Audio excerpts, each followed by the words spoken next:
साहुडाङ्गी शमशान भवनमा आग लागि हो हल्ला मचियो। शव छोडेर मानिसहरू भाग्न थाले।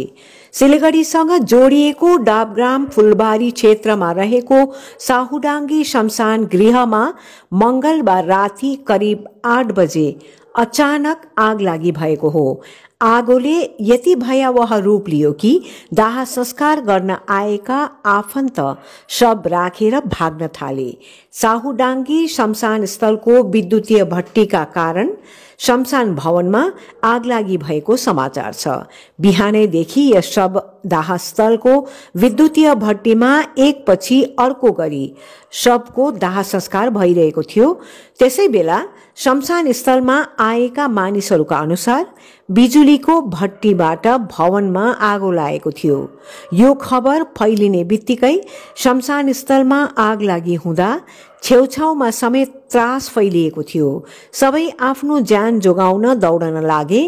लगातार आगोले शमशान स्थलको विद्युतीय भट्टी तातो र रातो भएको र त्यसैको कारण भवनमा आग लागि भएको देखेर सबै डराएको खुलासा भएको छ।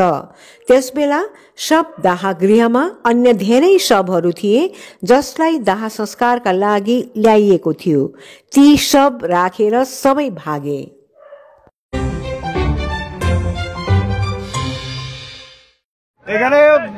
এখানে সাউডাঙ্গি ইসে আসছি, চুল্লিতে আসছি, এখানে পুরো নিচে আগুন ধরে গেছে। আচ্ছা আচ্ছা, তারপরে এখানে কোনো ব্যবস্থা নাই, দমকলকে ফোন করে না, আমরা লাস্টে পাবলিক আয়ে ফোন করে ওনাকে টাকা হইলো।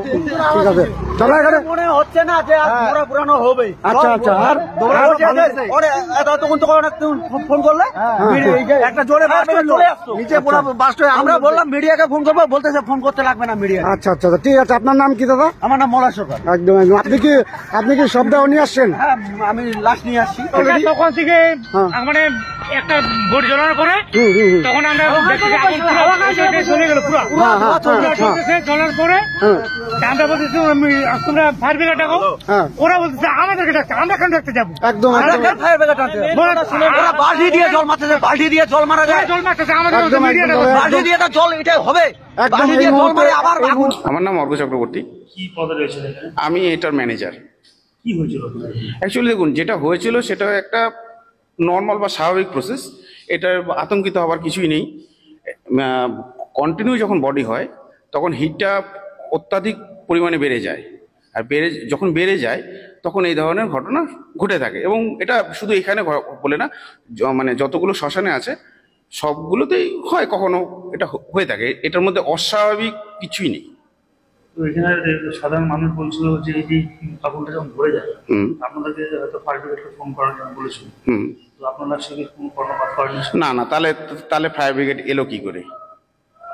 আমরা যেখান থেকে যদি ফোন না করা হয় তাহলে ফায়ার ব্রিগেড এলো কি করে? আর দ্বিতীয়ত কথা, আপনারা তো বুঝতে ভুল করছেন, কোনো আগুন কিন্তু ধরেনি। যেটা দেখা যাচ্ছিল সেটা টোটালি একটা হিট প্রসেস। কিন্তু দেখবেন লাল হয়েছিল, হিট হয়েছে, কিন্তু আগুন ধরার যে ঘটনা সে আগুন কিন্তু ধরেনি, যেটা আগুন ধরা যাকে বলে। না না, এটা এর আগেও একবার হয়েছে। এটা নর্মাল প্রসেস, এটা হয়েই থাকে। এটা যখন এরকম মানে ম্যাসিভ হিট হয় তখন এই ধরনের ঘটনা হয়েই থাকে। এটা একটা টেকনিক্যাল প্রবলেম বলতে পারেন। আর কি সমস্যা রয়েছে এখানে? দেখুন, সে বিষয়ে যা সমস্যা আছে সেটা মোটামুটি জলের সমস্যা আছে, কিছু লাইটের সমস্যা আছে। এগুলো আমরা কর্তৃপক্ষকে বলেছি, কর্তৃপক্ষ আমাদের আশ্বাস দিয়েছেন যে হয়ে যাবে। আমাদের ফোন করলো, এখানে আমরা আসলাম, দেখি ওখানে চুল্লির মধ্যে আগুন লাগছে। তো গিয়ে আগুন নিভাচ্ছি, ওদেরকে শর্ট হয়েছে এখানটা কিছু, ওই শর্টের প্রবলেমের জন্যই এটা হচ্ছে। এখন পরিস্থিতি আমরা তো আগুন নিভাচ্ছি, অলরেডি একবার নিভাইলাম, আবার মেশিন চালু করলো, তা সত্ত্বেও আগুন আছে। তারপর দেখতেছি আমরা আগুন নিভেই যাবো, চিন্তা নাই। ওদের যে এখানটা ম্যানেজার আছে, ওনার বক্তব্য এখানটা ওনার শর্ট হয়ে যে মানুষের চর্বিগুলো যে জমা হয় সেই চর্বিগুলো থেকে আগুন লেগে গেছে শর্ট হয়ে। সেই চর্বিগুলো যতক্ষণ পর্যন্ত না পুড়বে ততক্ষণ পর্যন্ত আপনার কি হবে না, ওই আগুনটা আয়ত্তে আসবে না আর কি। এখন আগুন তো আমরা নিভিয়ে দিচ্ছি, তারপর আবার বেশি চালু করার পর আবার সেম কেস হচ্ছে। ওদের বক্তব্য চর্বিগুলো না পোড়া অবধি আগুন নিববে না আর কি। পুরো চর্বিটা যখন পুড়ে যাবে তখন ওদের মিসিং অটোমেটিকলি আবার কাজ করবে।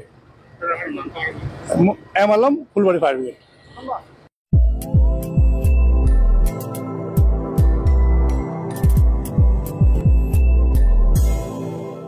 यो हो SG News।